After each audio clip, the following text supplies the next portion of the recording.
So today we are officially starting our continuation of our selection process of the final 6 commissioners to be added. This is being live streamed at this point on YouTube. It is December 26th. I want to thank you all commissioners and members of the public for coming during your holiday time to join in this important decision-making process.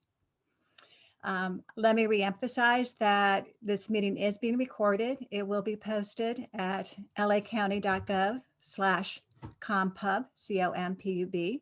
It is being streamed live on YouTube as we speak. If you have any technical problems, I would request that you reach out to Ty Lee of KH Consulting Group, and he will help you with those. And then people in the members of the public can continue to post comments at comserve@bos.lacounty.gov. We do have two call to order. Let's do roll call. Ty, would you like to go through roll call? Good morning, everyone. Welcome to the 3rd remote meeting for the LA County Citizens Redistricting Commission. Today is December 26, 2020, and the time is 10:06 a.m. I will begin this morning by taking the roll call. Commissioners, please be prepared to unmute your mic and respond when your name is called. Commissioner Franklin? Present.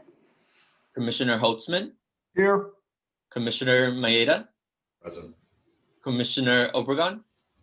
Present. Commissioner Orpanella Segura? Here. Commissioner Soto? Present. Commissioner Stetcher? Here. Commissioner Vento? Here. All right, thank you. I will now turn the agenda over to Gila. The first order on the business is the review of the revised draft minutes for the meeting of December 14th. Any comments? Motion to approve?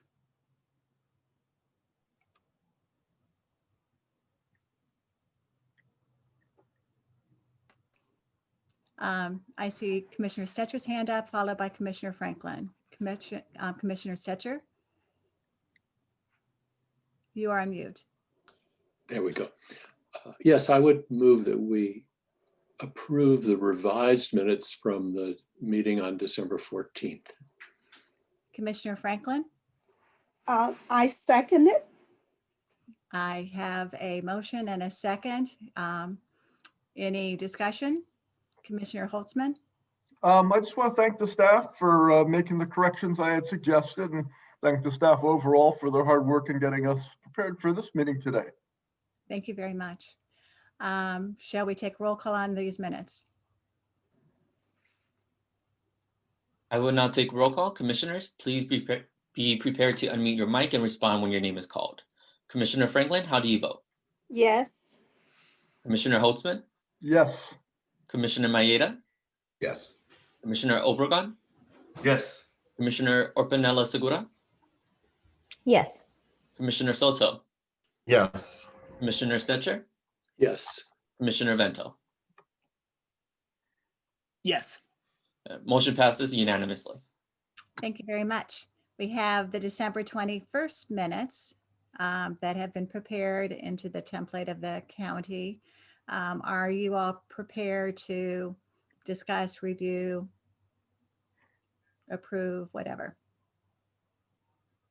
So I see heads nodding. I need people to make a statement. Commissioner Maeda, I move that we accept the minutes for the December 21st meeting. do we have a second? I second. Okay, we have multiple seconds. I think Multiple seconds. Thatcher, Commissioner Franklin, Commissioner Soto all chimed in at the same time. So we have a second. Commissioner Holtzman, you have a question? Yeah, I have a suggested amendment to that motion.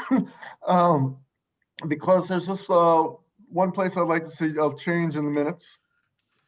Go ahead. It's on page 2. Down, I don't know, like the 3rd paragraph from the bottom, where it starts, the commissioners identified their top choices. Yes. See that? Let's see, I would take out the and put in some commissioners. Okay. And then I would take out there, THEIR, just take it out because I don't think the top choices for anyone were actually final Okay. at the last meeting. So I think Commissioner Maeda, did you make the motion? Would you be willing to modify this motion with those two corrections to the sentence? It would read, instead of the commissioners identified their top choices, it would read some commissioners identify top choices. No problem. Okay, so we have a revision to the minutes. Commissioner Maeda, would you still then maintain that motion with those revisions? Would. And do we still have the seconds? I need to hear a verbal. Commissioner Franklin? Yes. Yes. We have a second, so let's do roll call on that. I will now take roll call. Again, commissioners, please be prepared to unmute your mic and respond when your name is called. Commissioner Franklin, how do you vote? Yes. Commissioner Holtzman, Yes. Commissioner Maeda, Yes. Commissioner Obregon, Yes. Commissioner Opanella Segura, Yes. Commissioner Soto, Yes. Commissioner Stetcher, Yes. Commissioner Vento. Yes. Motion passes unanimously. Okay, good. All right. So welcome again. Okay, we're going to move on to item number 2, administrative matters. And this agenda item 2 is focusing on your evaluations of the CRC applicants. Again, for the public, you all know this. This is based on the 2016 Senate Bill 958 that requires counties and with supervisorial districts to readjust their boundaries to be equal in population, geographically contiguous, and to have boundaries that take into account a variety of factors such as topography, geography, cohesiveness, contiguity, integrity, compactness of territory, and communities of interest. And so your mission is to ensure the Board of Supervisors is representative of the county's population district lines so that the community has the ability to elect representatives of their choice. The other thing really for the public again is this commission is not officially constituted. Its main mission of these 8 commissioners who have been selected from a qualified pool of 60 and they were randomly selected is to select the remaining 6. The target date for this by law is December 31st, when the entire 14 commission membership would be established. At that point, there would be a quorum of 9. 9 members are needed to vote on official matters. And we would then in January officially form this commission with the oath of office and other kinds of matters for them to learn collectively. This is the 3rd meeting. The first meeting was an overview. The second meeting, you had already rated and evaluated candidates and you began to narrow the list. This is your 3rd meeting. The goal is to establish a final list, discuss who will be the best candidates. In the event that you cannot reach consensus today, we have gone ahead and posted 3 additional meeting times. One Monday, December 28th at 10 a.m., another one at Tuesday, December 29th at 2 p.m., and another one Tuesday, December 29th at 7 p.m. Those would be special meetings. They have been posted. And again, we'll see how far we get today. I will point out to the commissioners that one of your commissioners, Commissioner Maeda, needs to leave around 12 o'clock today. So at 11:50, my alarm is going to go off and we're going to take those 10 minutes to decide whether or not you need another meeting or how you want to proceed. Any questions on those items before I keep moving from the commissioners? I have a question a minute. Sure. On the first sheet that you showed us, that if we can back up a moment, one more. Yeah.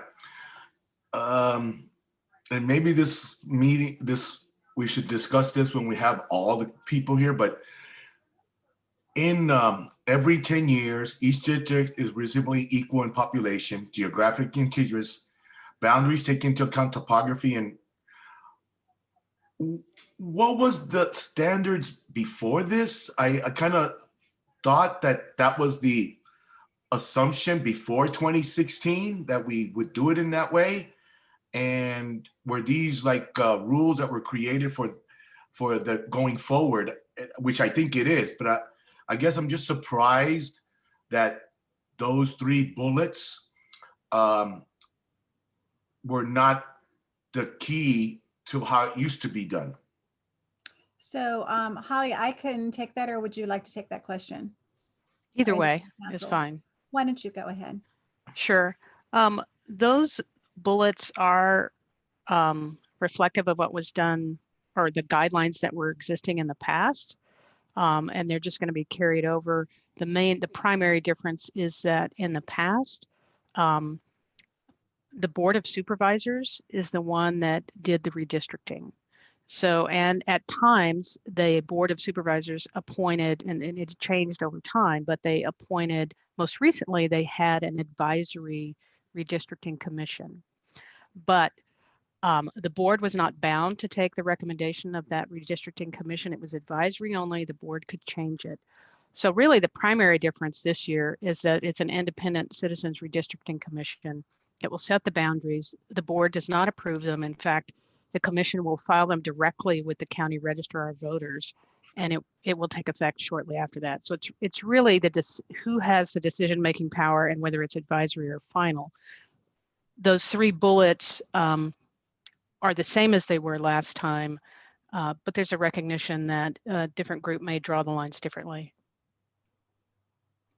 That there's really not one single way to draw the lines, but those are the guidelines.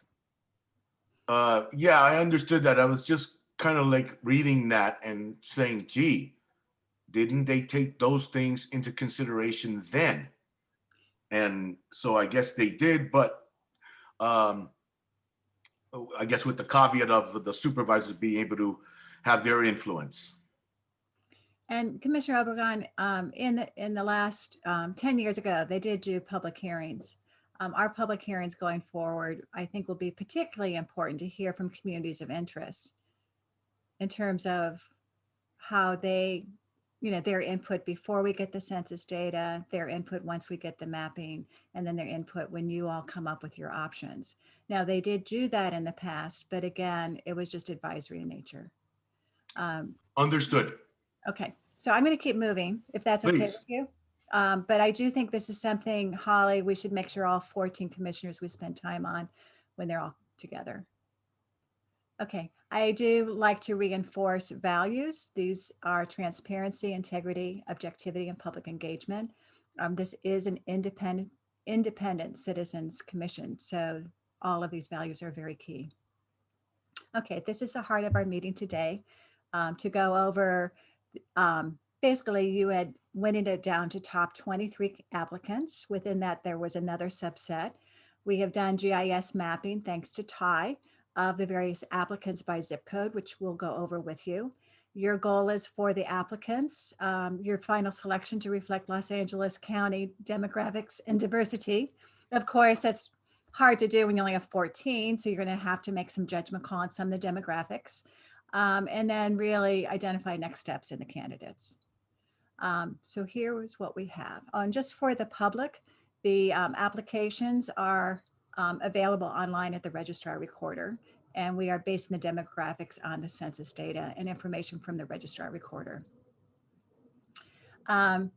Just as again, a reminder, the candidates that you were working from have all met the minimum qualifications, including experience confirmed by the Registrar-Recorder. You have met the requirement of 1 commissioner per supervisorial district, and your role is to ensure the 6 commissioners complement the 8 randomly selected in terms of political party preference, experiences, and of course, reflecting the county's diversity. It is a reminder to all of you, you cannot apply formulas or specific ratios. So any kinds of demographic information we give you is just giving you some parameters for your consideration. Now, also just as a quick update for the public, we have shared the spreadsheets of the commissioners' ratings of the 52 applicants, and they are sorted high to low. You all did a holistic approach to analyzing the experiences. You did a total of 215 application reviews, an average of 4 commissioners reviewed each application. Each application was reviewed by 4 commissioners, and an average of 27 applications were reviewed by each commissioner. And this is how we get to the list of the 23. And you'll see on the right a table that gives the distribution, and 23% of the 52 candidates were rated at an 8.0 or higher on a 10-point scale. A couple of updates. I did receive information from one of the applicants that his race ethnicity was incomplete in the table provided by the Registrar-Recorder, County Clerk. Stefan Colin is Native American. He's a member of the Blackfeet tribe, and he is also Mexican American. He was listed as Mexican American. So we have now added that additional information to your tables and marked it as updated. I also need to inform you that James Toma has withdrawn his name from consideration. He provided this comment. Please thank the members for their time and thoughtful consideration. I think they will do an excellent job. We also have changed the abbreviation NPP, which meant no party preference, to now be NDR based on Commissioner Holtzman's request. And NDR means not Democrat, not Republican, no party preference, or any other party affiliation. There was one member of the Green Party among the 60. There were no qualified applicants from the American Independent, Libertarian, or Peace and Freedom parties, just for your information. I have gone over the demographics before in the past. I'm just putting them up here as a placeholder and a point of reference. For members of the public, the first column shows the demographics of the 8 randomly selected commissioners. The second column shows what could be a potential mix. We are using decimal points. So if it says 3.8 Democrats, we know you cannot split a human body. So you could round up to 4. If you look at the Republican, it's 1.5. So you can round up or round down. And you can go on through the table and look at the demographics. Now, this is the heart. So here are the candidates. I put in yellow the 11 that some of the commissioner, well, these were the 11 that rated among the top 8.0 higher, plus candidates that some of the commissioners felt should be moved up. So based on our meeting last time, this is the list that came up. In bold are 3 candidates that a number 2 or more of the commissioners identified as candidates that they thought should be considered. So Dorina Wong, Teresa Fuentes, and Maria Williams Slaughter. At the time of last week's meeting, you felt you needed more time to go back and look at the applications, but I just wanted to point out those were 3 that sort of rose to the top. You'll see I've marked James Toma in red since he has withdrawn. And I thought it might be helpful for you to have on one slide the list of your top 11 with your names as well. So any questions just on the general list?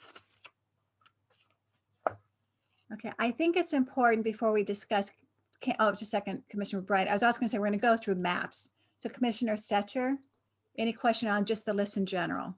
Yes, there's one other change on here that you didn't mention, and you might want to mention that. I am sorry. You are absolutely correct. Commissioner Stetcher contacted me yesterday morning about Dan Woods and his zip code, because his zip code overlaps with LA City and with City of Santa Monica. I actually went to his unredacted application, looked at the street address, and indeed he is a resident of Santa Monica.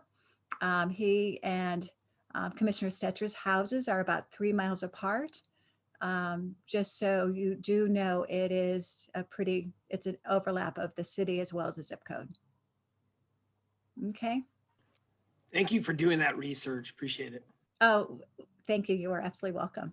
Okay, so the one criteria that you all know is is party reflection. So again, I just wanted to sort of put up here again the numbers, because we are looking around 4 Democrats, maybe 0 to 1 NDR, and maybe 1 to 2 additional Republicans, if you were to have it reflect. And then again, this is sort of showing you for the top 11 out of the 23, how the demographics sort of fare. And it seems to me you have sort of a nice applicant pool. So if we look, well, I'm sorry, let me go back here to political party. For you to get 4 Democrats, if you look at your top 11, you've got 6 candidates. So I'm not sure, you can go down and look at the other 15, but you probably have a good pool to choose from there. If you look at no party preference or NDR, not Democrat, not Republican, and you're thinking of adding one more, you've got 3 candidates. For the Republican, if you look at your top 23 and you're planning to add 1 to 2 more, you have 2 applicants. So you may or may not, it's up to you, want to look at the next 23. Okay, so I did want to point that out in terms of the applicant pool size. Any questions on that?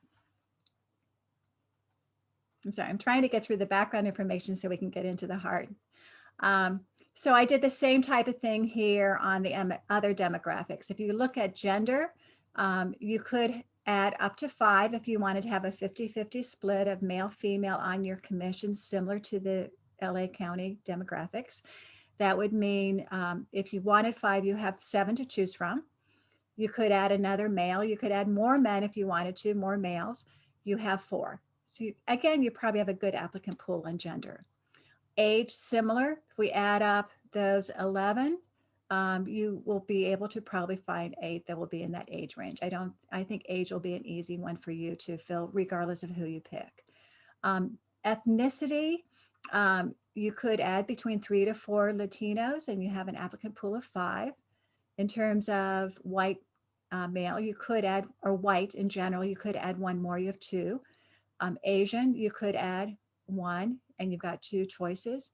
And in terms of Black, African American, you could add another and you have 2 choices there. When we look at supersorial district, again, you've got a good distribution to choose from. Okay, so I think among your top 11, you've got a good pool. You may want to extend it to the 23 for party. Yes, Commissioner Vento. I was under the impression that I think it's supervisor district number 4 has no one. No, there is one. There is? Yeah, Okay. these are the numbers. Yeah. I thought there was one district that had nobody. Okay. No, you're fine. You're fine. Okay, now I really want you to see the maps before you start the discussion. So this is the map we've been showing you in general, and it's handy reference point because it gives you the cities and the unincorporated areas within the 5 supersorial districts. I'm going to turn it over to Ty. Ty has put together some GIS maps, so you'll have a better understanding of the breakdown. Thank you, Gayla. So per Commissioner Soto's request in the last meeting, we have visualized where the commissioners are, as well as the top candidates and the other candidates related to their zip codes and which district they are currently in. So this first map, let's go through the legend very quickly. Any zip codes that are coded in blue is where a commissioner is currently residing. Any zip codes that are coded in green is the top candidate according to the list that Gayla presented earlier. And then any zip codes that are coded in that light canary yellow is where other candidates in the top 23 are residing. And for the one zip code that's coded in red, that is to indicate that it's a zip code of both a commissioner and a top candidate. So this is an overview of the map, but we've also created individuals maps for each of the existing supervisorial districts, just so that we can get a closer look at where each of these zip codes are located. So I'll go on, Ty, but I also just want to mention, we did not do the update on that one zip code that overlaps with Commissioner Stetcher, but you'll see when we get into the details where it is. great.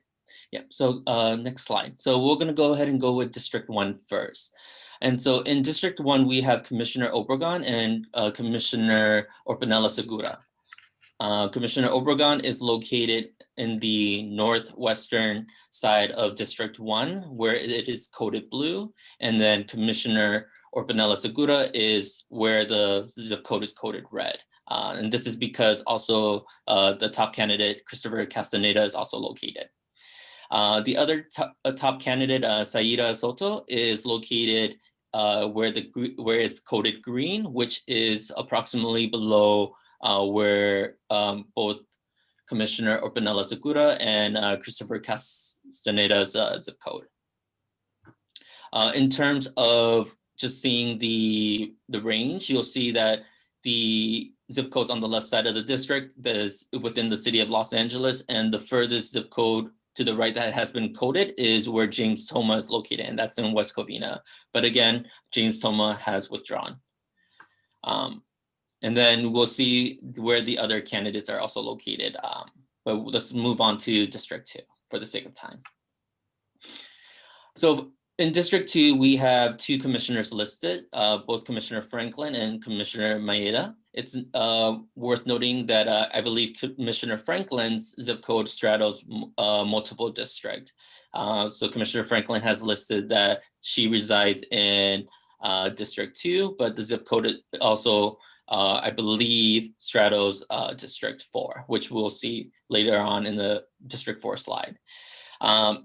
In this district, the top candidate is Carolyn Williams, and her zip code is coded green, and that is in Hawthorne.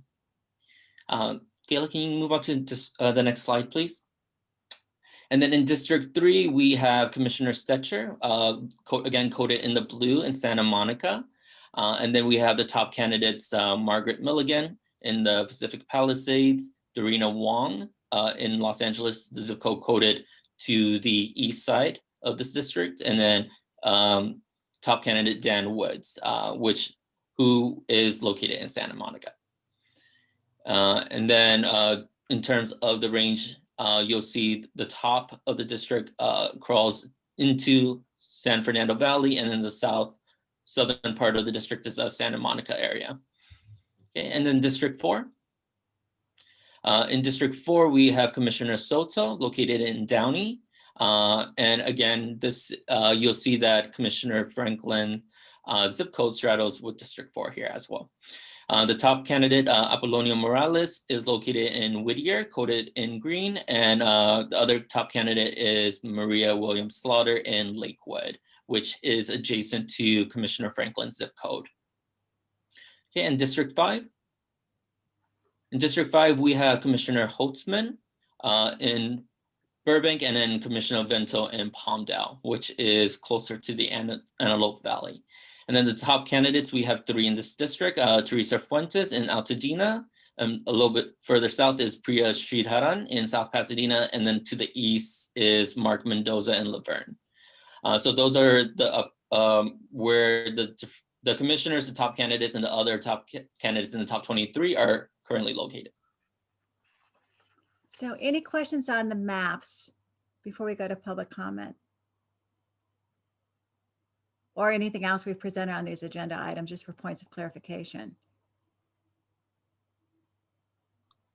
I have a Commissioner question. Holtzman, and then Commissioner Obregon, and then Commissioner Vento. Okay, hi, Kayla. So I was looking at the slides as you ran them by, and let's see, I'm going back to my copy of the slides here. On slide, Which district? no, actually, but before there's background noise. Okay, background noise just stopped. Okay, so the slide that's labeled 19. Are you there? Can you hear me? On 19 on the party affiliation? Yeah, to reflect Los Angeles County by political party preference. I thought there was something a little different about the numbers there than from the numbers I've been using. And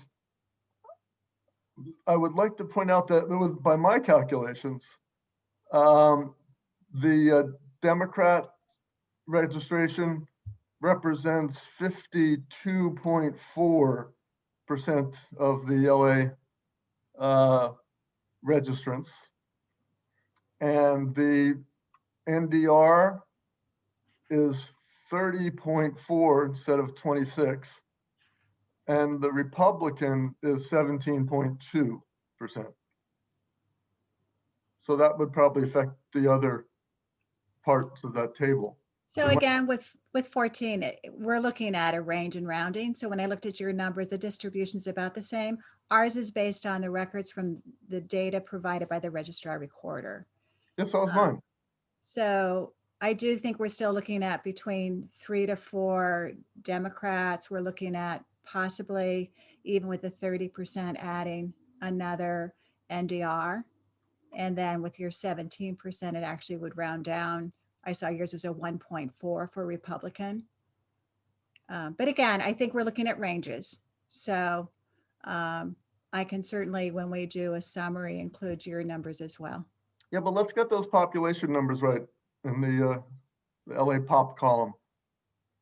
Population percentage.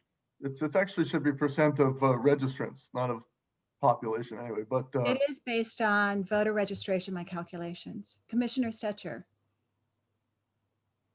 Did you have your hand up on a comment on this?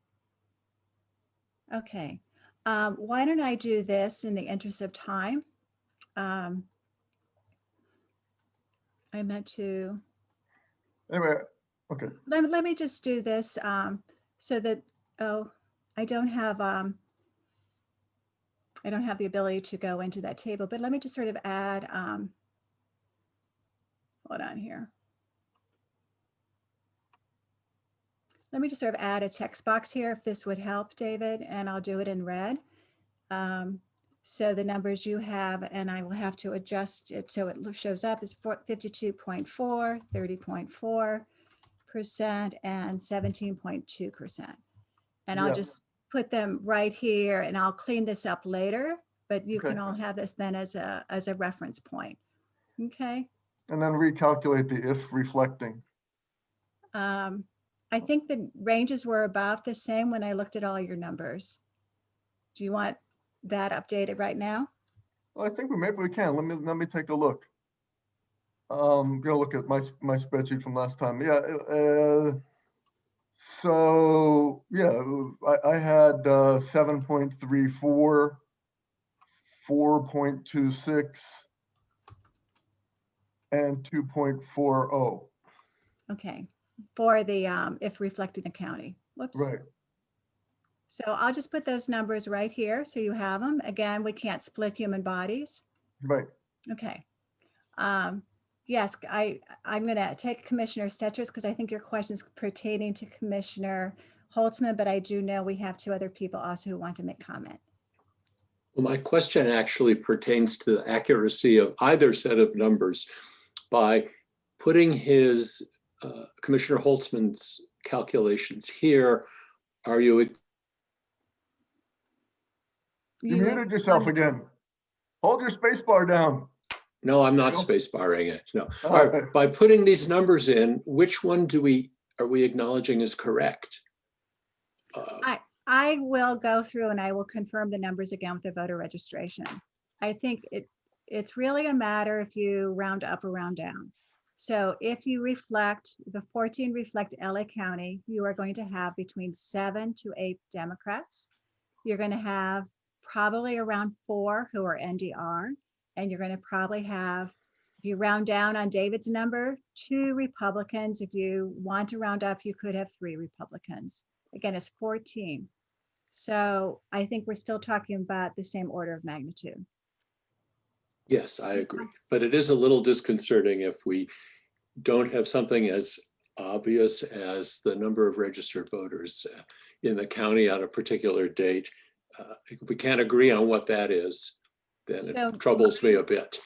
Mine are based on the cutoff of the voter registration date for the most recent state elections. The number of 5.8 million is what we received from the voter registration. And David, why don't you and I have a separate meeting and we can sort out the data so we don't hold up the meeting, because I think we're still talking about the same order of magnitude. Okay. Okay, we can do that, but just for the record, I want to remind people that the law requires us to actually consider registration as of the most recent election. And as far as I know, we don't actually have that because there's probably a lot of voter registration, same day voter registration now that that's allowed, and party changes all the way up to and through election day. So we might ask the registrar for more updated numbers. Okay, so my understanding was there was a certain cut down. So what I'll do is I'll find out exactly, it was the last date I believe they needed to register to be in these most recent elections.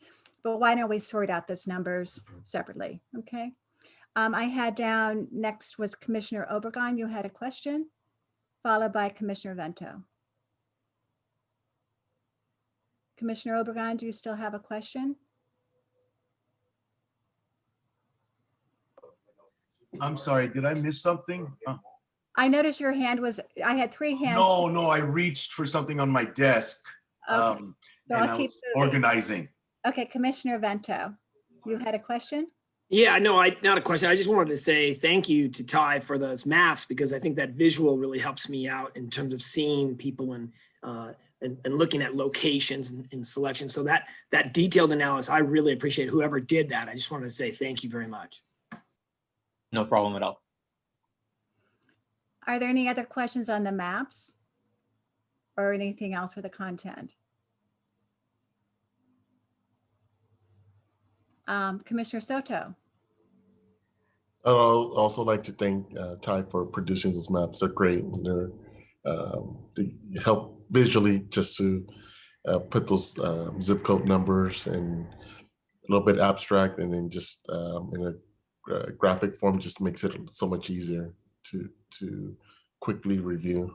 Thank you. Of course, and thank you for the suggestion from the last meeting. Any other questions on this? Okay, then what I will do is, I think this is the time. Let me see why this isn't advancing. Okay, so we were going to handle the, we're going through a learning process of how best to do this virtually. And we do have members of the public. We do request that if you do want to speak, that you type into the QA button as though you're filling out a public comment card. And once we have the full commission, we're going to figure out an easier way to maybe do this. But for now, we need your name, indicate you want to speak, your name and your affiliation. If you're on the phone, you would press #9 to raise your hand so that Ty will know of that.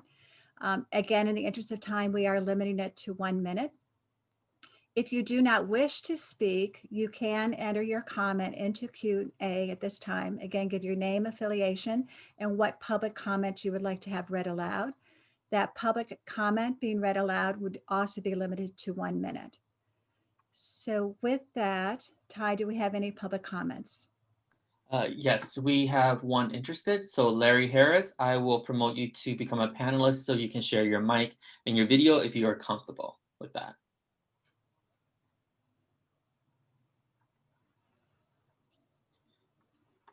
So Larry Harris.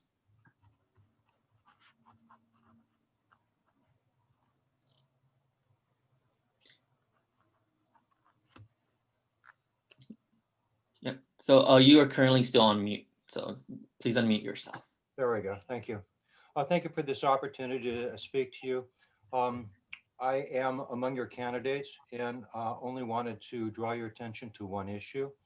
One of the slides provided 3 criteria that you are going to use to select your candidates.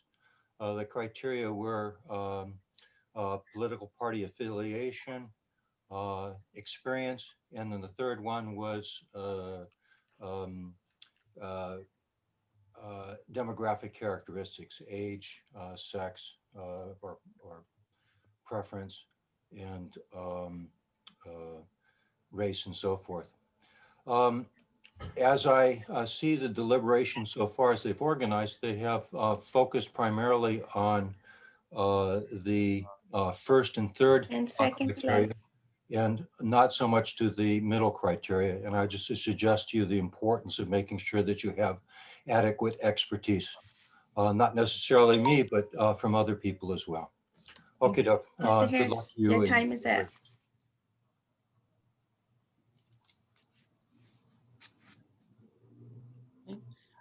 And so there are currently no other folks from the public who would like to make a public comment. We do have one submitted public comment from Stevan Collin. Stevan Collin submitted that, thank you, and selected members of the Redistricting Commission for again ignoring Native Americans in this commission. Please make a public note of the omission. And that is all the public comments that we have submitted. So with that, let's open it up to discussion among the commissioners and how you would like to proceed. The aim is to shorten the list. I have put together a worksheet that I thought might help us to sort of keep track of the discussion. So I'm going to stop sharing at this point, and let's begin discussion. If it makes sense for me to open a worksheet, I'll do so. So I see Commissioner Orpanella Segura, your head was nodding. Did you want to make a comment or was just supporting? Supporting for discussion. Okay. Commissioner Vento. Maybe we could just start going district through district, like started with District 1, look at those candidates, do we agree? And then move to District 2, District 3, specifically the way I think Ty had kind of those candidates laid out. If we all have the applications pulled up for the candidates, if anybody wants to make sure we have that link ready, I mean, I already have it up. And if we could just kind of maybe look at those, agree, keep in mind of the parameters that we're looking for, you know, gender and race and age and so forth, and location, of course. I think that's important, but I don't know if that's my recommendation. Okay, so that's one suggestion. Thoughts, reactions, Commissioner Franklin? Yes, my recommendation is to list, like we did the prior meeting, our 6 recommended candidates by district. And then that way, each commissioner has their list of 6 that they would like to recommend. Okay, so we could open up the spreadsheet, and what you're suggesting we do a quick tally of who the top 6 are, and then see if we have some consensus, and we'll do then a motion and roll call person by person, is what you're thinking? Yes. Okay, Commissioner Holtzman. Hi. As I think you know, Gail, the state CRC in choosing the 6 candidates to refill the remaining 6 seats on that commission, did it in a process where commissioners nominated entire slates of 6. So that kind of picks up on what Commissioner Franklin said, that, you know, suggesting 6 at a time. But I don't think you have to sort them by district. We've talked about that before. And most importantly, I think that if you don't do it, if we don't adopt we don't basically hire all 6 as one set, we might end up knocking someone out that has some characteristics that we want, and end up with a slate that is missing that characteristic, because a slate can have a set of different characteristics altogether. So, you know, I have no problem right now going through the list of candidates and discussing them one by one, by district or however, I don't mind. But when it comes time to vote, I don't want to vote on any candidates, yes or no, until we have suggestions of slates of 6 at a time. As you know, the state commission had worksheets, had a slate nomination worksheet. Basically, they actually had to have 2R, 2D, 2 NRD, but so they had those boxes to fill in.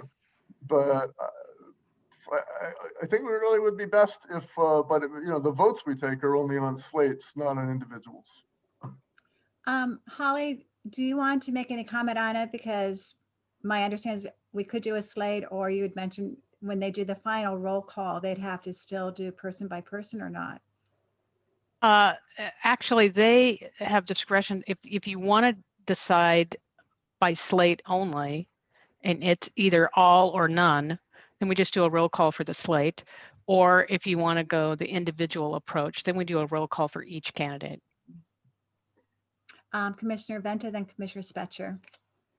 Can I just make a suggestion? I believe it's districts 3 and 4 only have 1 candidate, if I'm correct.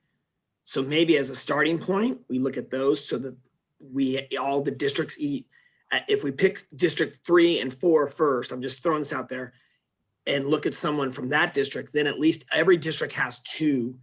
in terms of representation at that point. Okay, Commissioner Stetcher, I mean. Yes, that's fine. In the spirit of all of these conversations, I suggest what we do is assemble nominations and not vote on individual candidates until we have a collection that might be a slate, and remind people we could have alternates in our conversation, and then only vote when we have a collection and we can look at not only where they are located, but also what skills they bring to the process. So maybe we call the first step nominations or something like that, and a later step confirmation. Okay, I don't know if we need to do a motion on this. I think we're thinking through how best to tackle it. Would it help to go through the maps? And to Commissioner Vento's point, let's focus on District 3 and 4. I do have a worksheet where we could begin to make marks in terms of which ones tend to stand out, if that would be helpful. And we can work back and forth that way. And then see if we end up with a list of 6, or to Commissioner Stetcher, we may have some additional ones. And maybe we consider then who's the top 6 to be permanent commissioners and have the other names for alternates. Shall I go back to the maps? Would that be helpful? Or do you want to go straight to a workshop? I see Commissioner Holtzman's hand. Again, I disagree that we should choose the top 6 ranked candidates to be the 6 additional commissioners, because we have to fill gaps. We have to, okay, so if we get the top 6 are all Democrats, that's wrong. So let's not think of the top 6 in any context. Let's think of slates when it comes time to voting. That's fine, we understand. Any other thoughts? Do you want to go back through the maps again? Okay. Yes, please. Okay.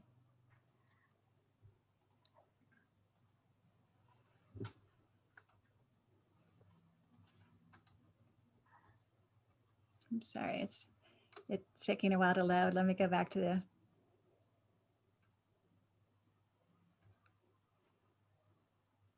Okay, so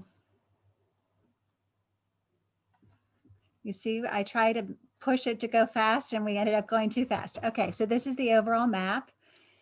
And this was one, and Commissioner Vento, this was one where you felt you already have 2.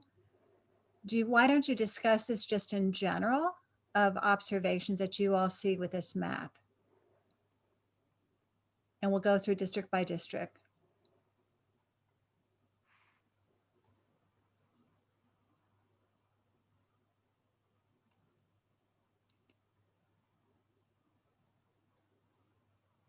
I think the key observations is of your top candidates. Christopher Castaneda was in the same zip code as one of the commissioners. Your other one was Sarah Soto. If I may, when of course, I'm there in the blue, and because of the zip code, the way the zip code is fashioned, I'm really up there where in the, like 2 blocks from the 90041 zip code, just kind of be aware of that. And when I look at this configuration, this is one of the ones that really bugs me, how it's so, I feel, God, I don't want to use the word gerrymandering, but it's so just not unified. It seems somewhat separated. You got people in the Eagle Rock, Highland Park kind of area, and they're associated with, I don't know, way out here in the right side that is like, I don't know, La Puente probably or something, and West Covina. So in selecting according to the present districts, I'm not exactly thrilled with them, especially for this one and the other district that's really not contiguous looking for me. So that's one of the issues that I'm having in looking at the districts as they exist. But I know it can be used as a guide And kind of like over here, we have Christopher Castaneda in the red, and the area right to his right is probably Alhambra or something. And for them, you know, just kind of being not necessarily from the district, but kind of maybe being bordering of the district is something we have to give benefit to try to make it balanced. And I know that might be a little confusing in what I said, but I'm hoping you guys understood my my basic idea. Thank you. And I think Commissioner Obregon, that is why this commission is so important as well as we go forward with the mapping. Commissioner Stetcher. Yes, I think it's a good time to bring up other characteristics because two of the people in the first district, Rosalinda Luogo and Syra Soto, have other features that are important to us. They are female and they're Mexican-American Latinas. And we do want to add those people with those demographic characteristics into our mix. So if we're within this district, those two women look particularly attractive to me because of that. Commissioner Orpanella Segura.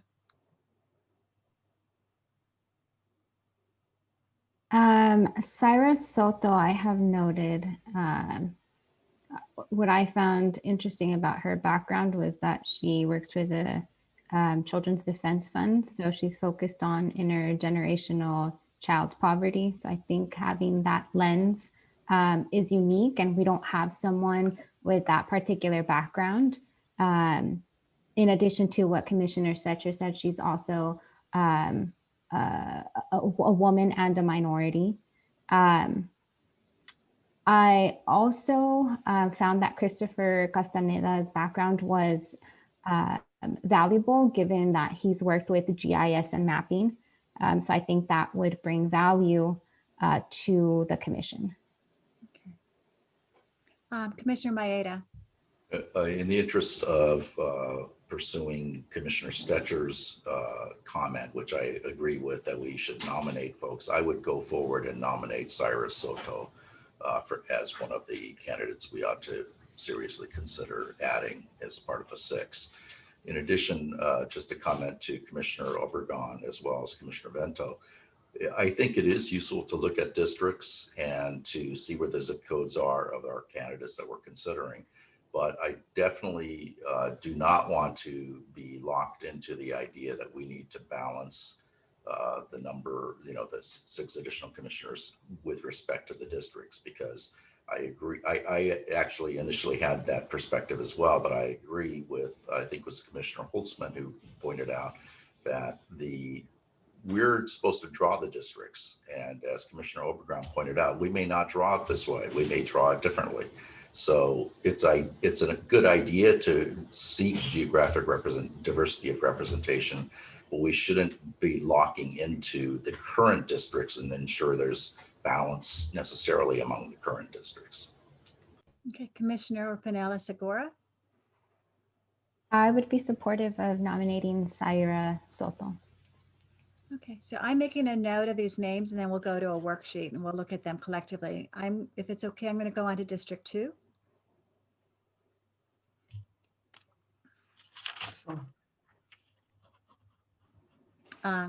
Commissioner Orpanella Segura, followed by Franklin, followed by Obregon.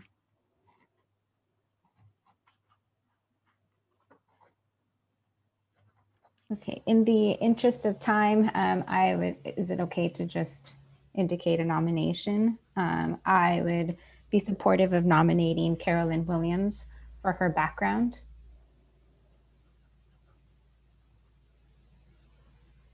And again, I think what we'll do is, I think it's good for you to voice which ones you like and why, but I think collectively we need to then look at the worksheet and then sort of agree collectively on, all 8 of you in terms of what you're thinking. Next hand up was Commissioner Franklin. Yes, Carolyn Williams, she is a female which I believe we need to increase with more female. She is an African-American woman, but more than that, she represents and lives in the area of Hawthorne, and also her extensive background in research and doing data. She has an extensive experience in analysis. So I believe that would add to the commission. So I hope, well, I would agree to nominate Carolyn Williams. Okay, Commissioner Obregon, followed by Holtzman. Yes, the Carolyn Williams thing is a good. I mean, I rated her high. I felt she was balanced. I guess the only weakness that I see in our whole list of all the people, we need more women. But we also, the only thing I could say, oh, Carolyn, maybe not, because age. Everybody in our commission, except for maybe 2, are under, or everybody's like 60 or above. And I think there's like 2 that are like 40 and below, if I'm not mistaken. So if I were, the only thing I would say, gee, Carolyn, maybe she's too old, but yes, she is very strong. I rated her very high. She is from the kind of like the west side, maybe southwest side of LA, that area.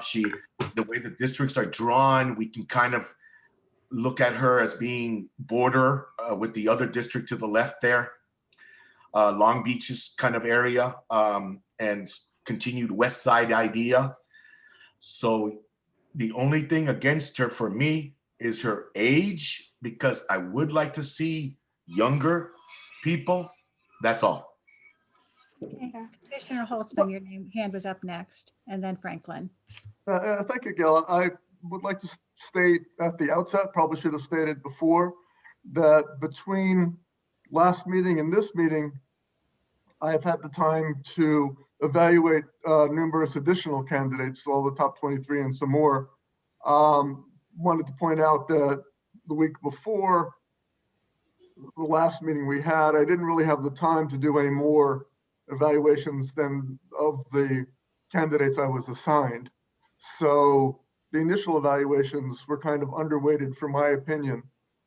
So I would just like people to understand that.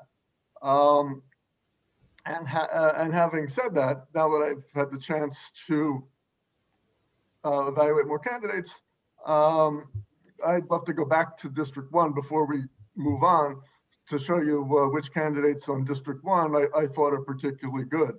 We can do that once we've taken all the comments here, though. We don't have to run back and do it right now, or we could do it right now as you prefer.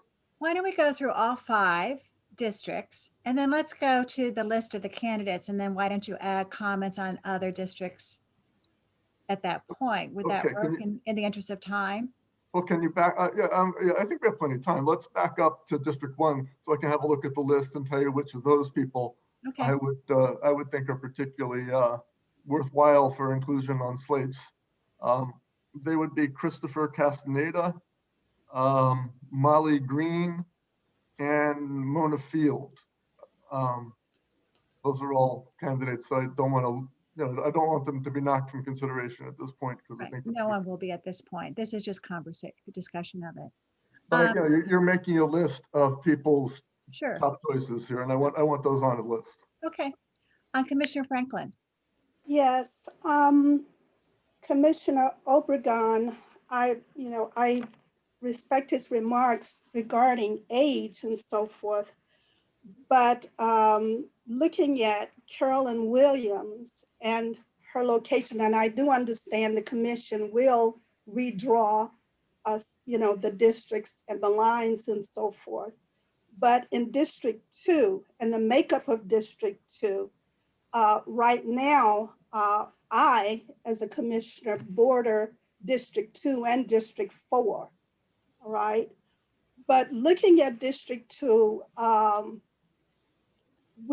I would recommend we look at Carolyn Williams, and she's not considered old, but her experience, and she is not within, she's still within, I believe she's in her 60s,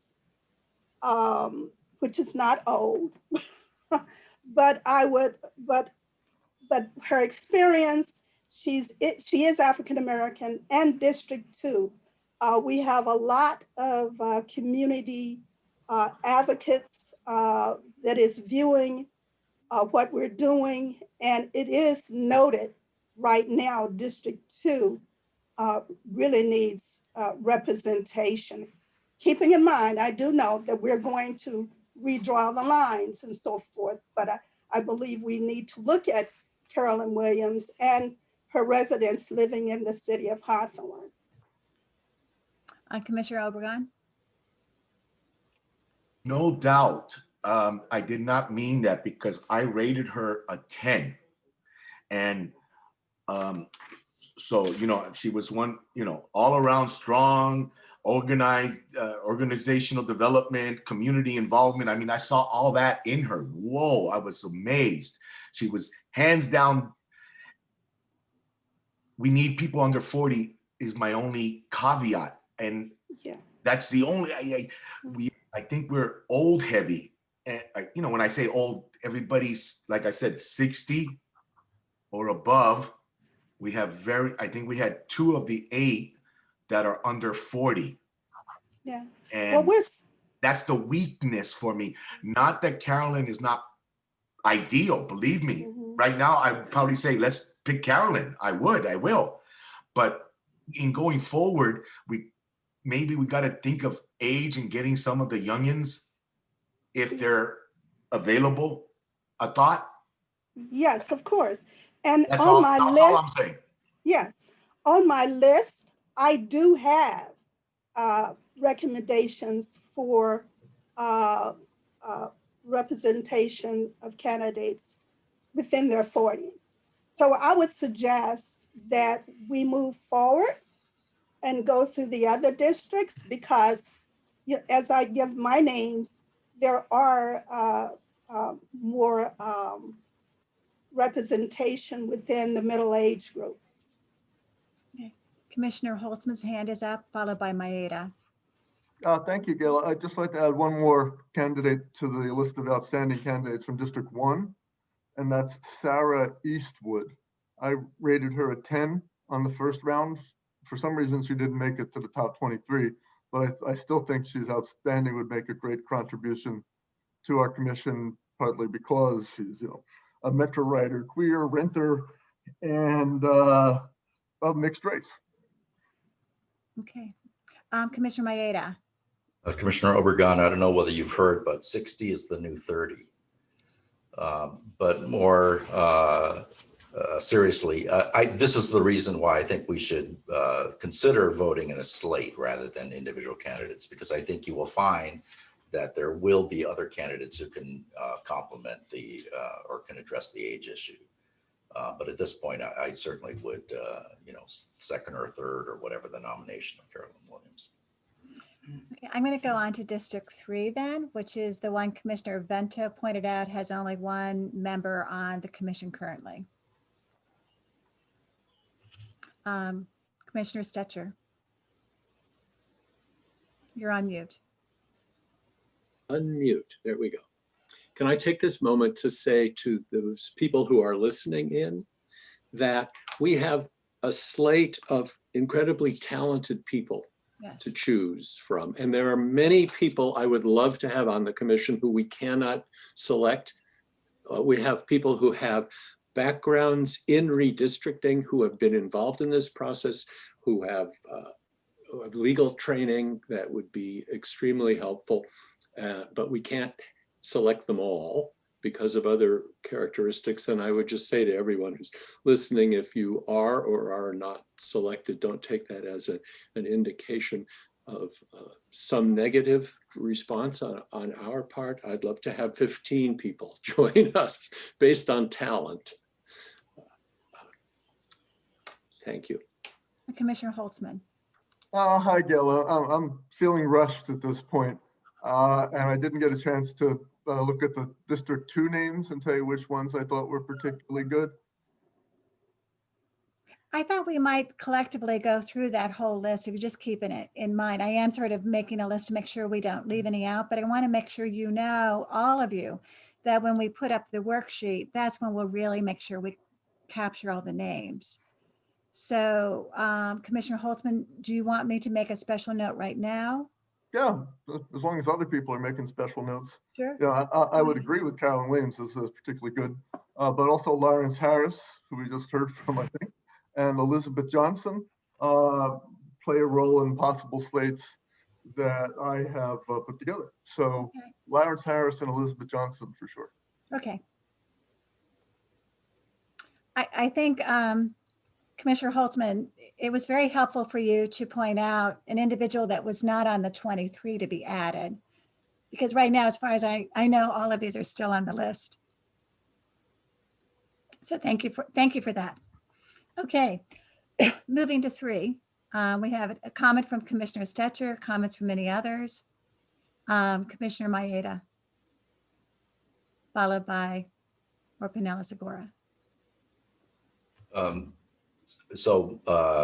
I mentioned in the last meeting, Dorina Wong, I thought rose to the top among all the different 52 other qualified candidates. I thought she had the highest scores. I agree.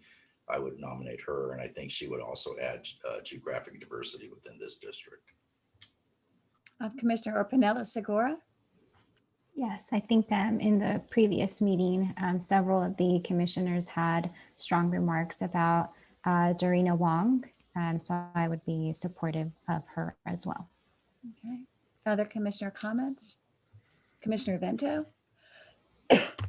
Yes, I would be in support of Dorina Wong as well. Commissioner Holtzman?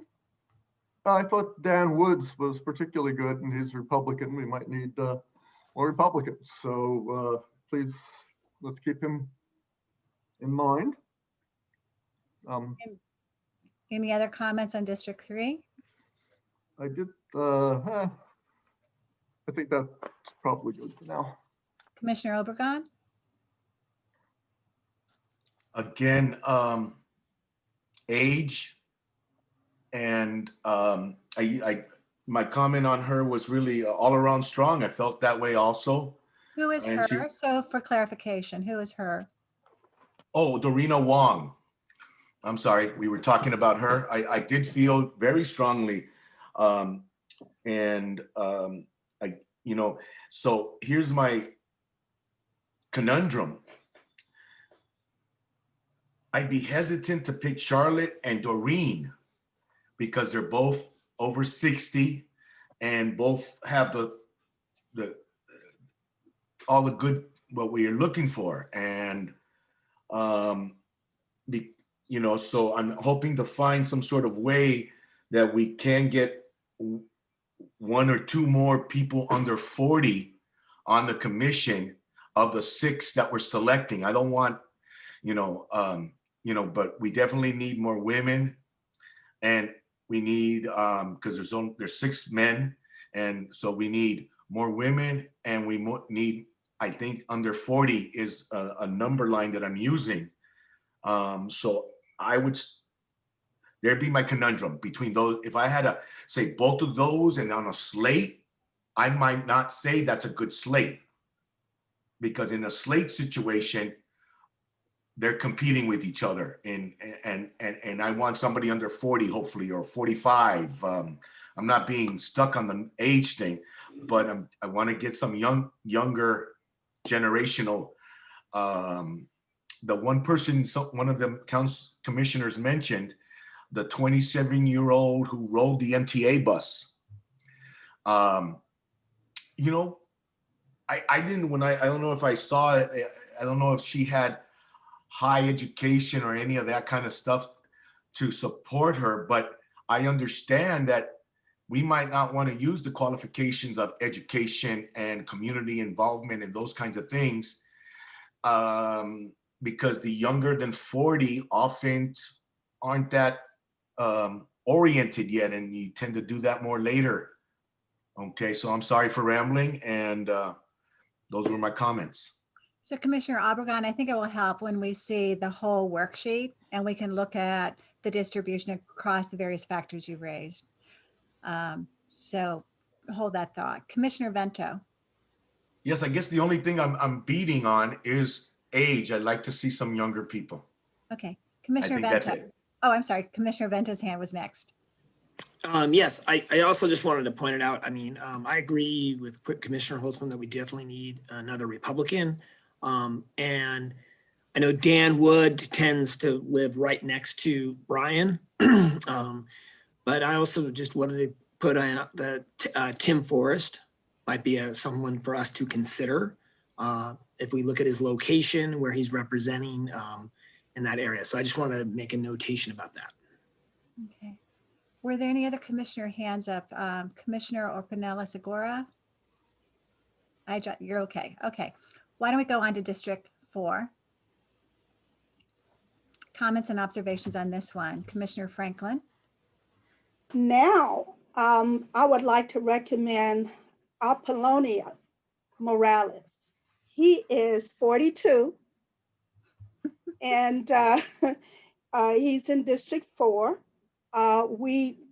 He has a lot of representation from individuals in the community that have written letters and spoken on his behalf.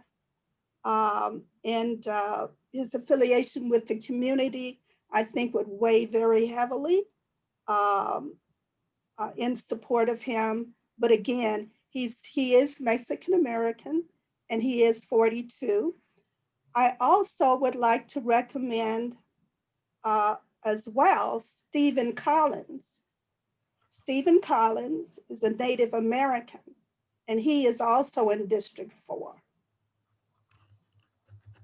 And he would be one that's not among our current list of 23 and would be added similar to Sarah Eastwood. Am I correct? Yes. Okay. Yes. Okay, Commissioner Orpanella-Segura. I would be supportive of Maria Williams Slaughter. I think she has a strong background that would be of help to the commission. She is a civil engineer. She has a doctorate in education. She served on several boards. Therefore, she may have a lot of community ties, which will be helpful when it comes to outreach, which is a key component of the redistricting process. So I would be supportive of Mrs. Slaughter. Commissioner Vento. Sorry. So I just had a question. There's two things. I definitely would support both Mr. Morales and Miss Williams and Slaughter, but I wanted to make a point. I noticed that the other candidate, it says Mark Kennedy, but I think it's a female and her name is Mary Kennedy, according to the application of hers. I just wanted to point that out. She is a Republican and she is a female. So I just thought, I mean, unless I got that wrong, Gayla, but Then it is a typo and I apologize. It's my okay. So I just wanted to highlight that, everyone. I do want to just highlight all three of those candidates that are the Mary Kennedy is someone to consider in terms of someone to consider, but I also do like Apollino and Maria for the reasons that the other commissioners mentioned as well. I have now corrected the name to Mary Kenny.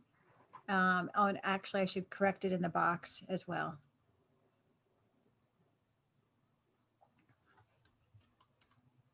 Thank you for that correction. Any other comments on this district? Commissioner Obregon. Oh, and then Holtzman. I'm sorry. Commissioner Holtzman was your hand up first? I believe it was, followed by Obregon. I'll be quick then. All three of the District 4 candidates that you have up there, solid. They all play roles in my slates, potential slates.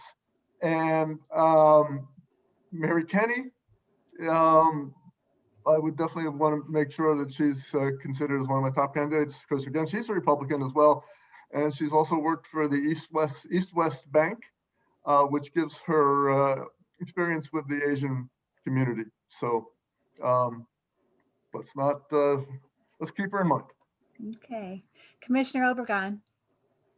Can we take a look at the big picture of the whole LA County? Yes, I was actually going to do that after we went through all 5. I I think- would, Let me go yeah, back. but indulge me, please, a moment. No, I'm going back. I think it will help to sort of show, to your Yes. point, if we didn't have these current 5 district lines, what would be the geographic representation? Again, being somewhat contiguous and for example, I'm looking at District 1 and I see the green candidate that's just outside of District 1.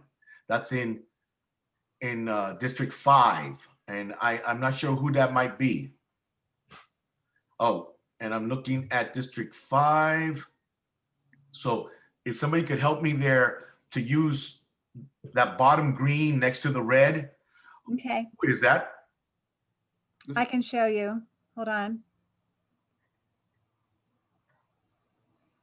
Whoops. So this little box here, I believe it would be Praia. Okay. And again, the line being drawn there is so arbitrary, and to disconnect, if I were to give that, let's see, South Pass. Oh, I thought South Pass was below Pasadena. I'm sorry. But this is where, if we can not use the districts as so permanent, but be aware of the general, you know what I'm saying? Because I would hate to consider Priya, who lives in South Pasadena, connected to Santa Clarita. There's no connection there. She definitely would be more District 1. In a sense, South Pasadena is more urban in the city and all that. So in using go back to the big one, the LA County one.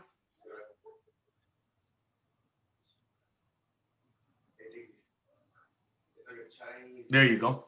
So you see how the lines there are kind of all created, and to say Priya isn't representative of District 1, when I almost think she's not too representative of District 5, but she's more 1. So in our approach, I think we need to kind of see that those kind of areas that might get, that are just too close to consider her District 5 would be not proper. I would consider her more District 1 in the proximal of the metropolitan kind of area that LA has. So I know, again, I'm confusing, but I think I expressed myself there. So any comment be nice. Well, Commissioner Obregon, by legally, you have to have 1 per existing supervisorial district. That is the law. So the only reason why there was some discussion about having 2 would be in the event if somebody could not continue in office, because that is a legal requirement. But to your point, I am appreciative of you being bold and saying we are going to draw new district lines, and the future district lines may be significantly different from the existing ones. In the past, mostly there were adjustments around the borders. You all are an independent citizen committee, and this is part of your charge to look at these maps and ask those questions. Commissioner Stetcher, was your hand up? In anticipation of talking about District 5.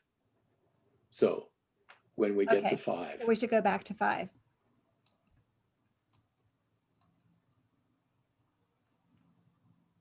Whoops, and I should be able to just jump forward. Okay. So here I would just highlight or nominate Mark Mendoza, who is another Republican and might have the advantage in terms of balance, because he's also a Mexican-American Latino, okay, and is to the edge of the county out in Laverne, which is some place where we're not strongly represented. Commissioner Franklin. Yes, I would also like to consider Priya. Priya is 45, which meets the age recommendation, and Mr. Obregon has been advocating for. So I would consider Priya, and also, again, Mark Mendoza, being a Republican as well. Okay. Commissioner Holtzman, then Soto. Commissioner Holtzman followed by Soto. Go ahead, Holtzman. Commissioner Holtzman. Okay, hi. Sorry, I was muted. On Mark Mendoza, I have been looking at Republicans. I had a concern about him in terms of conflict of interest because he's been consulting for Metro, and that's essentially a county agency. So county supervisors are his boss. So you know, indirectly, but just something to keep in mind about him. The other thing, I'm not adding another name to the list here, but I have to make a statement at some point. I really would have liked to have nominated and appointed the one Green Party applicant that we have remaining in our pool, just to get a third party person on. So she's Marissa Di Domenico, and you know, has some great credentials, interests from an early age, but she lives really close to me in Burbank, one zip code away. And she wasn't rated very highly by my fellow commissioners, so I'm not going to push it. But I really wanted to point out that you know, third parties really get the shaft a little bit in our electoral system, and it would have been great to elevate Green Party concerns to the level of our commission, but I don't think it's going to happen. Sorry. Mr. Holtzman, do you want me to add her to the list or not? I at this point I can see it won't go through, so I'm saying no. Yeah, I just wanted to point that out. She's District 5. You know, right. Anyway. Commissioner Soto, I believe your hand was next. I guess I'd like for the commission to consider Teresa Fuentes. She has a pretty strong background in redistricting as an attorney for the city of Pasadena, I believe. So I rated her really high in my top 3 candidates on my initial review. I think she would provide a lot of insight for the commission. Okay. I think we're at the stage where I want to open up the worksheet so you can see a list of all the names, if you're comfortable with that. And that's where we can really have more of a conversation about the mix. Are we okay to leave the maps at this point? Are there any? Okay.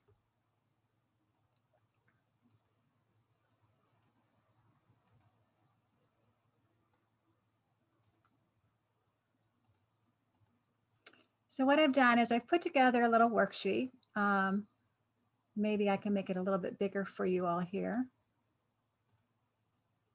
I think 120% worked better last time. It's not allowing me to do that. Can you all see the names? I don't know why it's not allowing me to click into the box. So Gayla, when you clicked on the zoom button for Excel, a separate window, I'm not sure you can see it, it asks you what magnitude would you like to zoom into. And so you're currently in that, so you're not going to be able to click outside of it until you select or cancel. You can cancel with just pressing the escape key. That worked. Thank you very much, Ty. Okay, so I'm going to unbold this list. And actually, let me unbold it all the way across because those were the original candidates. And I'm just going to go through and I'm going to see this little column where I have a 1. I want you to help me all to audit this. And then we have 2 names to add to the list. And I am going to do the data sort by successorial district just out of convenience. And again, Ty, you have to tell me why it's not clicking on allowing me to do that. So I'm not sure you're able to see on your monitor, Gayla, but every time you select one of those buttons at the top of the Excel window, a separate window opens indicating you to specify what particular options or features. I'm not sure if you're able to see that on your monitor. I'm not. Okay. And so what you can do, so is your Excel window currently full screen and spilling over to any other monitors you are currently viewing? It's on one monitor and it's full screen. If I make it a little bit smaller, will allow me to do this. Yes, it will. No, it won't. Okay. So it's, yeah, so same thing. It's showing, at least for us viewing your screen, we're able to see that extra window. So I had hoped to do the sort by this group, but let's go through it based on this order here. And I'm going to put in this column, Carolyn Williams. We did have a yes on that name, did we not? Actually, I was putting in a Y. Dorina Wong was a yes. Margaret Mulligan, I do not believe there were any names called out for Margaret. Apollonia Morales, yes. Priya Suridan, yes. Teresa, we had a yes. Sierra Soto, Christopher Castaneda, Maria William Slaughter, Dan Woods, Mark Mendoza. Mark Mendoza's name is on my list. I have Molly Green, Mona Field. Was Rosalinda called out? I do not see her name on the list. I do not see Ricard. I'm just going to put in the ones I have immediately, showing that I'll do a separate audit, a review of this with you. We have Lawrence, we have Tim Forrest, we have Mary Kenny, and we had 2 names added.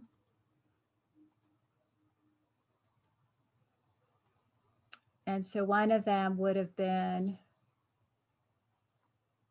Sarah Eastwood.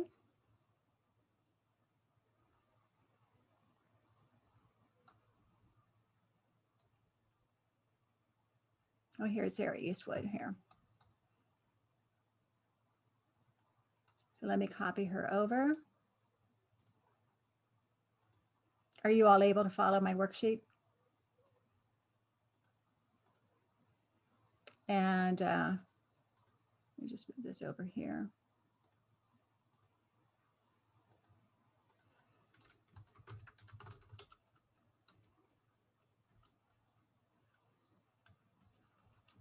And we have a yes here. And the other one I will be adding is a Mark Mendoza. No, I'm adding a Mark Mendoza. Correct? He's already there. He's already there. Oh, Stephen. We're going to add Stephen, who's right here.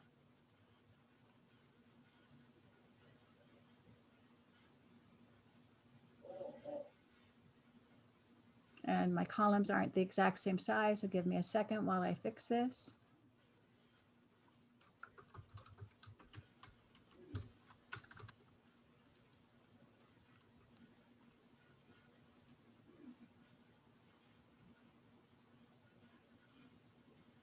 And this is a yes.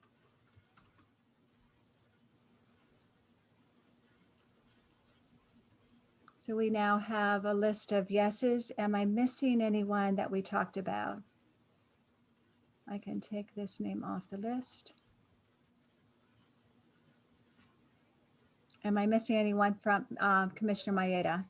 So we didn't mention Margaret Milligan this time, but I know last time she was one of the top candidates. For me, I would want to keep her in the mix with, there's 2 other candidates who I found hard to distinguish in terms of the characteristics, but Molly Green, Mona Field, and Margaret Milligan. I'd want to keep Margaret Milligan in the mix. Okay, and let me see if I can do the sort now. So I don't know why the sort's not working. Right. So Gayla, the same thing is happening. What I might recommend is for you to go ahead and stop sharing, sort, so you can see the window, and let's just reshare. Okay, let's do that, because I think it's very important that you all see the sorts.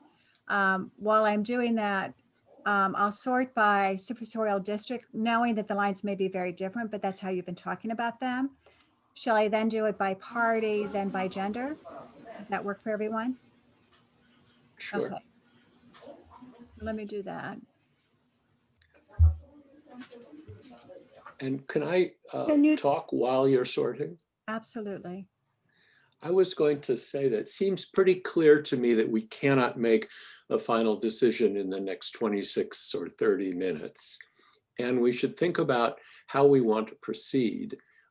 I suspect we'll want to take this shorter list home, spend some time this weekend looking at it and coming back to a next meeting on Monday. But it's not clear to me whether we should all come back with our lists of 6 or what would be the most productive way to bring our comments back so that we can make a final decision on Monday.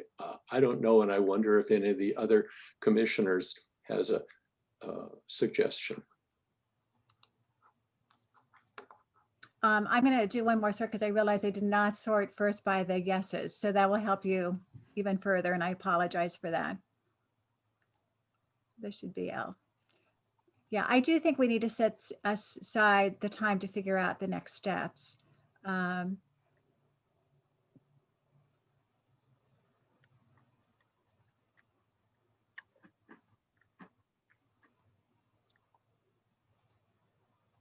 Okay.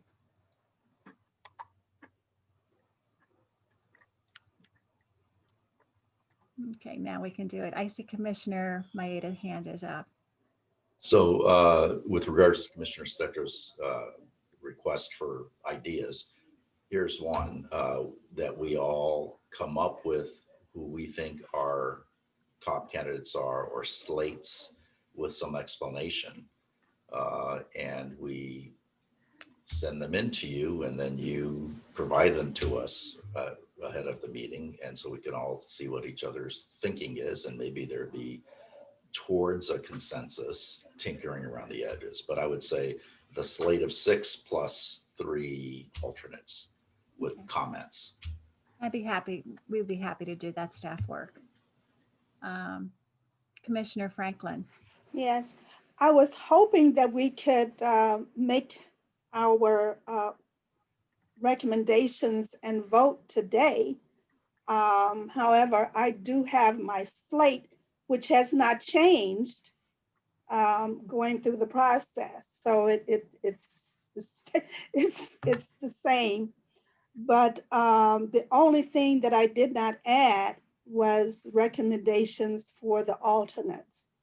But I understand that Commissioner Maeda would have to, he has to leave at 12. So can we see how, I mean, am I the only one that has a list of recommendations that they would like to put forward?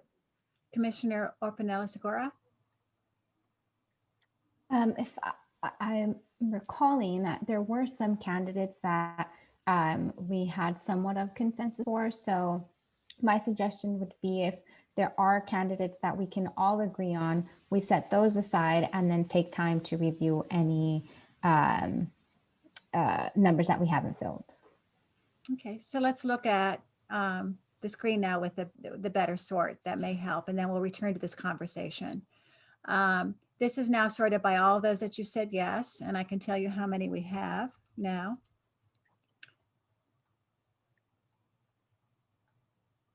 You've narrowed the list of the 23 down to 18. They are listed, so you have in Supersorial District 1, you have in Supersorial District 1, you've got, what is it, 5? And this gives you the blend here and the evaluations and the parties. Supersorial District 2, you have 2 candidates. You'll see 3, 4, and 5. And then these are, I can probably just put them in a different color. Would that help? To sort of separate them out. Commissioner Holtzman. Again, I don't understand what you mean by we've all said yes. Because all I'm saying is they're on a slate. They are on a list for potential candidates. These were the ones based on going through the list. Now I'm going to confirm that this is the right list. I'm looking at Elizabeth Johnson. I'm pretty sure I mentioned that I wanted her to stay in consideration. Okay, that's why I wanted to confirm. Okay, so this should be a yes. Are there any others that I did not capture? And then I'll do a new sort for you. Yes, Commissioner Bento. Everybody, I just wanted to, I think Commissioner Holtzman made an interesting point about Marissa D. Domenico. Yeah. And I'm not trying to like throw a wrench in this thing, but she is the only Green candidate voter. And I don't know if we should consider that as something to think of. I do know that she does come from the same district as Commissioner Holtzman, or I'm sorry, the same city as Commissioner Holtzman. Yeah. But I just think it was interesting when Commissioner Holtzman made this thing about the third parties and how there's just limited representation from them. And so I don't know. I'm just making this commentary out there. So I don't know if there's any thoughts on that or if we just want to move on. But I do want to just go on record that it is something that we should consider. And I do see the conflict there too. I don't really want. I struggle because I wouldn't want two commissioners from the same city. If that makes sense as the same thing as well. So I just wanted to throw that out there. I just want to go on record with that. So I'll need to know what you want me to do. Commissioner Maeda. So I completely agree that we should consider third-party candidates. The problem is that we have received a slate of 52 additional potential commissioners who are minimally qualified, and only one third-party candidate was among them. That's not enough of that's not a very large pool. It's either yes or no, basically on the one. And I think the consensus is by among the 8 randomly selected commissioners is that particular candidate, who is the only one we presented with to have a choice for, did not rise to the top. And in addition, she unfortunately happens to reside in the same geographic territory as one of our randomly selected. So I would say I definitely gave her extra points, if you will, in my consideration, but I still didn't think she rose to that same level.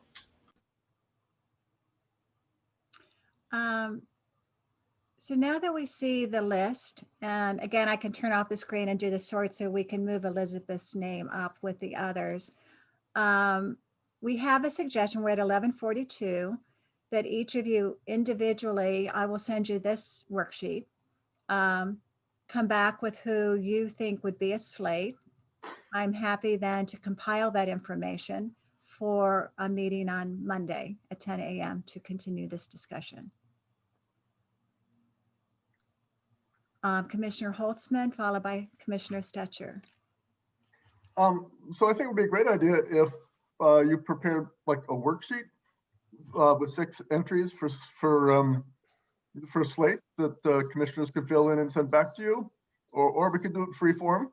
I know there was a worksheet at the state level. And I also wanted to point out, thinking about Commissioner Maeda's concern that we should be thinking about alternates, but I wanted to point out that it's really the 14 commissioners that are going to decide on alternates. So, right. So maybe we shouldn't be doing that at this point. So, but yeah, worksheet would be great. I have a template I've been using, but it doesn't have to be mine. So, well, Commissioner Holtzman, if you would indulge me, I think doing an online survey where I could send you a link, it would require that you would rank them, the top 6, 1 to 6. I wouldn't do a ranking again. It wouldn't be a ranking. Definitely not a ranking. It would be a yes, no of your top 6. It would be, you know, it would just be not top 6. Don't call them top, because it's a slate. 6 That's people all as a whole. It's my top slate, not my top individual. Okay, so I could, if you're comfortable, I could make, because I would like it to be a uniform worksheet. I just think it's simpler, faster. We could design a survey. We'd call it your slate. Mhm. You would pick the 6.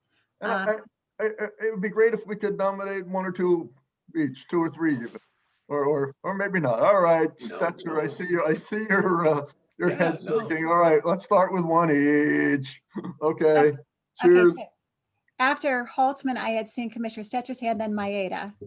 Well, that was why my hand is up, is I wanted to find out whether we were going to each nominate multiple slates or a single slate, because Commissioner Holtzman had mentioned slates plural previously. And I think it will be hard enough to integrate what we get from our 8 separate pieces of input. So I would suggest we each nominate one slate and we look at that.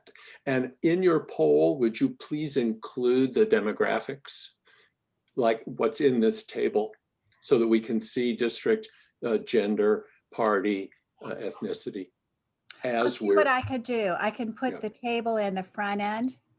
Yeah, I can include, I probably can do that.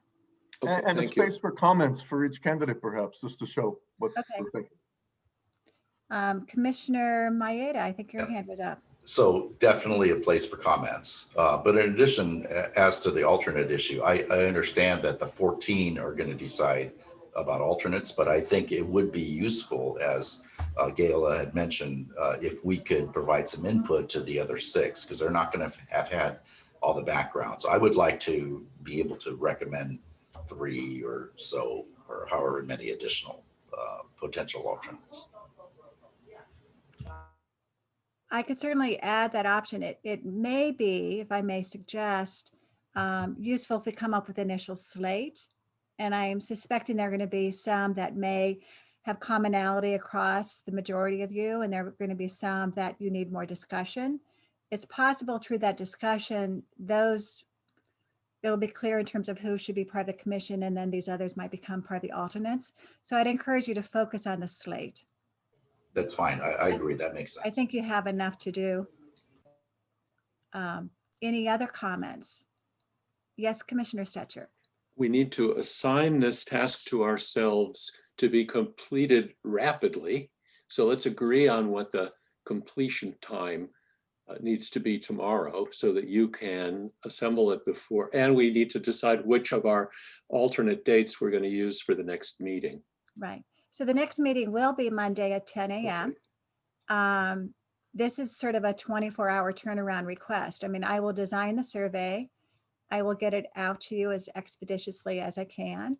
I would like all of your responses if we could do, can we do 4 p.m. tomorrow? So I could assemble them tomorrow evening. And then we'll make it available prior to the meeting and for the special meeting. Commissioner Orpanella-Segura, your hand was up. For Monday's meeting, I just wanted to share that I can join, and we'll be joining at 11 a.m. So it would be helpful, Commissioner Orpanel, when I send this out, the results, if you have any input you want to provide, why don't you alert me so I can add that to the mix? Okay. Okay. Commissioner Stetcher. One other thing I wanted to ask about, as I was going through this list, I saw a number of pairs, 2 of our potential candidates who shared a lot of things in common, where we probably don't want both of them. Priya Sridharan and Darina Wong are both Democrats. They're both Asian, have Asian background. They're both female. They both have law degrees and have spent a lot of time in public interest law, including redistricting. But I don't think we can have them both.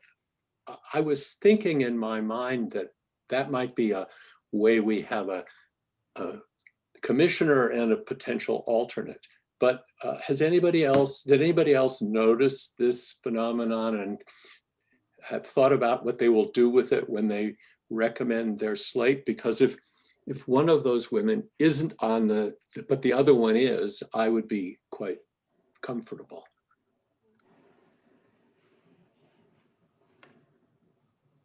Commissioner Vento. I actually concur with you, Commissioner Stetcher, on that point. That was a very valid point. Commissioner Orpanella-Segura, followed by Vento. She beat you by a second in terms of getting the hand up. Who buzzes the button quicker? I agree with Commissioner Stetcher. In looking at the candidates, I think we have a lot of qualified candidates. I did make an observation that there were several attorney or folks with attorney background. So I think we, or at least myself, I'm considering diverse backgrounds because having a diverse background will help us look at things differently. So that is my observation. Okay. Commissioner Franklin. Oh, I'm sorry. Vento was next, then Franklin. Um, uh, Everyone, I was just gonna make a suggestion because Commissioner Segura can't start till 11. I don't know, I'm not trying to throw a wrench and everything, but would it be better if we started at 11? Could everybody do that? Or I don't want to throw a wrench. I could, but I also want to respect everybody's time. But since we are good, and I'm assuming, I'm hoping on Monday we can pick 6. So I'm just curious your thoughts on that time. I understand if it doesn't work. So I'm going to turn it over to our independent legal counsel. It has been publicly posted as a 10 a.m. time, which we had chosen last week. Holly, are we able to adjust the start time? I recommend you don't adjust the start time in terms of convening the meeting. That doesn't prevent you from, once the meeting is convened and preliminary matters are taken, that at that time there could be a motion to take a 20-minute break or whatever break might work. But I think what you need to do is you need to start the meeting so the public that does show up knows. And at that time, if there is a brief break, the public is aware of that and they know when to come back. So you do need to start it at 10. That doesn't prevent you from adjusting some timing after you've convened the meeting and you have a quorum. And if I may add, out of respect to Commissioner Orpanella Segura, I don't think you should vote on any slate until she's able to join us at 11. So I would assume we'll have a robust discussion, but we can bring you up to speed, for further deliberations. Commissioner Maeda. Will there be public comment time for Monday as well? For the meeting? I will defer to Holly. I believe it's a requirement. Yes, on this agenda item, there will be public comment. So what you would imagine is just as today, Gayla will present updated information, the various slates people have submitted. We will then take public comment, and then you can begin your deliberations and voting after public comment. So although it would be Commissioner Orpanella Segura would have to review quickly any public comment, but at least if we take public comment among the remaining 7, then there will be, an opportunity for that. That will take some time. That may take some time before we actually get into the meat of the deliberations and voting. So I think that's a good idea. Maybe we should consider the possibility of having a recess if necessary on Monday. Okay, so I think where we're at now, and before we move off this agenda item, is I will take the Excel spreadsheet of the candidates we have. I will put them into an online survey.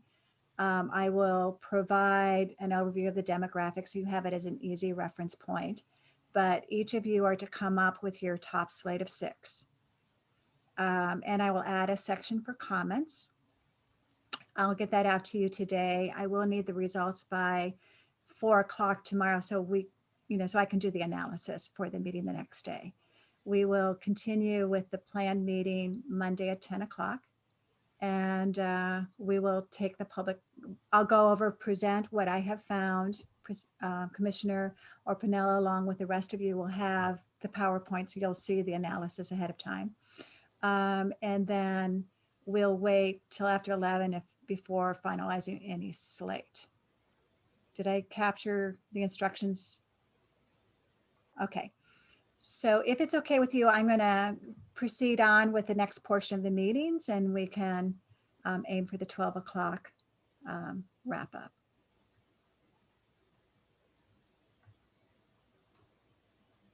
So we have agreed that we will proceed with the December 28th meeting at 10 a.m.